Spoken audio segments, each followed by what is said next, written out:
Hey, this is David with Brass Call, and today we're going to talk about the differences between polygonal and cut rifling and give you some information on the dreaded Glock Kaboom. Now, you can read about this on tngun.com, or you can just listen in today. One way or the other, we're going to give you some good information. All right? All right, so I've said from the beginning that this show isn't about telling you what to buy, okay? But that doesn't mean we're not going to give you some specifics about features of guns to let you have some ammunition when you go make the decisions for yourself, okay? Now, I've also said that I don't modify my guns outside of the original factory specifications unless that modification solves a problem that I'm having. It's not that I don't like being cool. It's not that I don't like messing with my gun, but the firearms are designed to function as a unit, right? The designer put the pieces in the gun to fit what they wanted it to do. And by taking out parts, replacing parts, putting in aftermarket parts, you can reduce your reliability, your accuracy, your longevity of the gun in ways that you haven't expected. And you can also run into legal difficulties that you might have to explain if you're using this as a self-defense gun and you ever have to use it. Now, that all being said, something that I have done personally to my Glock was to take out the factory polygonal rifled barrel and replace it with a traditional cut rifled barrel. All right. Now, we'll talk about the Glock Kaboom and the reason I did that at the end of the show, but let's talk about the differences between polygonal rifling and cut rifling. Okay. Now, in conventional rifling, the lands and grooves are cut in the barrel. There's a sharp transition between them that helps grip the bullet and give it its spin. Okay. And it's done by using a tool to remove material from inside the barrel. In a polygonal barrel, those cuts are replaced by hills and valleys, usually in a hexagon or an octagon, but a polygonal pattern. And, like in the video we did on tngun.com where we used a table saw to take a square and turn it into a circle. If you have a square, you cut the corners off, you got a polygon, but then you cut the corners off that's left, or you cut the corners off that's left, you cut the corners off that's left, eventually you're going to end up with a circle, right? And polygons that have a large number of edges provide a better gas seal in large diameter rifle bores, okay? That's because it's closer to a circle, so there's less room for air to escape in the edges from where the circle of the bullet meets the triangle of the cuts, right? So if you look up at the screen, you've got a conventional cut on the left, you've got a polygonal on the right, and if you just imagine a circle in there, you can see where the polygonal is going to have a better gas seal. Okay, now polygonal rifling isn't new. Several black powder rifles, were rifled in this manner. However, when double-based powders came into being, right, the higher pressures and the softer barrels made the shallow rifling ineffective. Basically, it made the lead bullets squirt down the barrel, right? Now, this resurfaced, polygonal rifling resurfaced in World War II because German engineers developed a cold hammer forging process. What they were doing is they were trying to get a method of manufacture that was fast and cheap, okay? And hammer forging allows the rifle and the chamber to be created at the same time. So what happens is basically you take a drill honed and polished barrel, you put it in a tungsten carbide mandrel, right? And that mandrel has the rifling pattern ground into it, right? And so you stick the mandrel in the barrel, you put the barrel between two large power hammers, and you start spinning it, right? And then as it spins, the hammers beat the barrel around the mandrel, right? And as they're doing this, it stretches the barrel out. So, and you get about a third of the length of the barrel. So if you want a 4-foot barrel, you start with a 3-foot barrel. If you beat it, you get an extra foot, right? Now, this puts a whole lot of stress on the barrel that you have to relieve through heat treating. And you're never going to get all the stress out. So a lot of precision shooters won't use hammer forged barrels for long range work, right?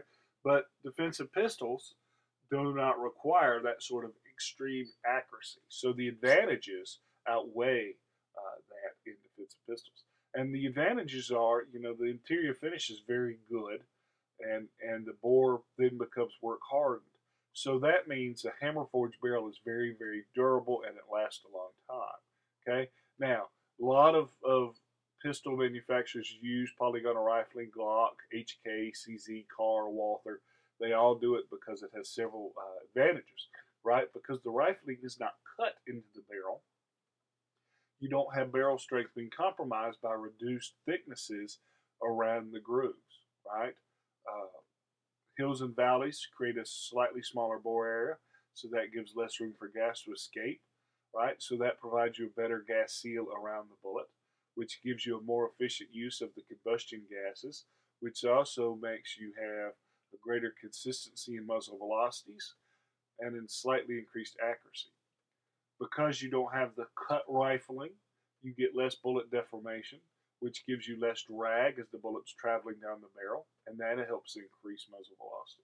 And when you're using jacketed bullets, the rifling does not cut into the jacketed bullet, so that gives you less copper buildup, which gives you easier maintenance. You don't have to clean it as much, right? Now, that's different with lead, and we'll talk about that in a second.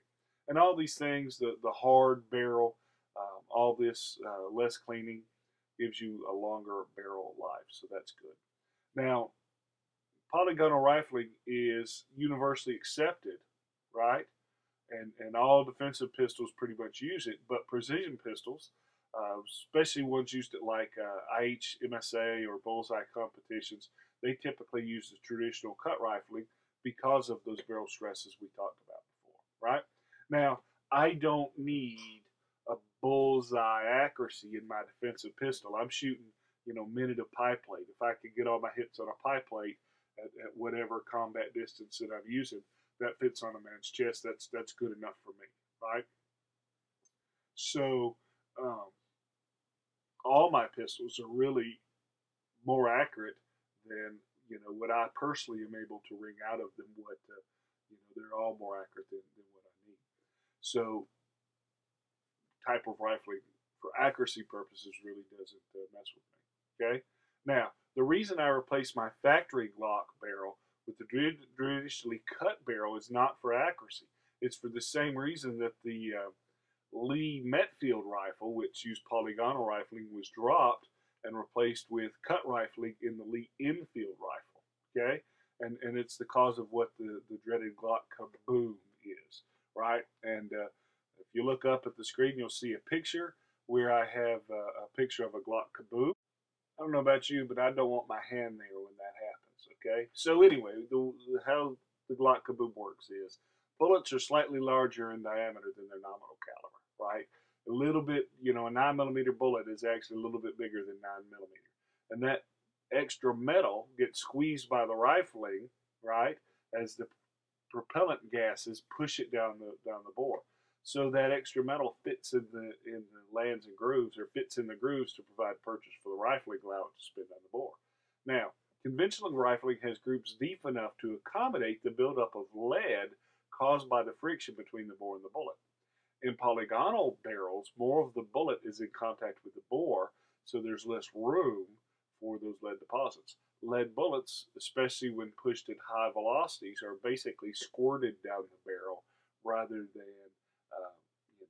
spin down the barrel.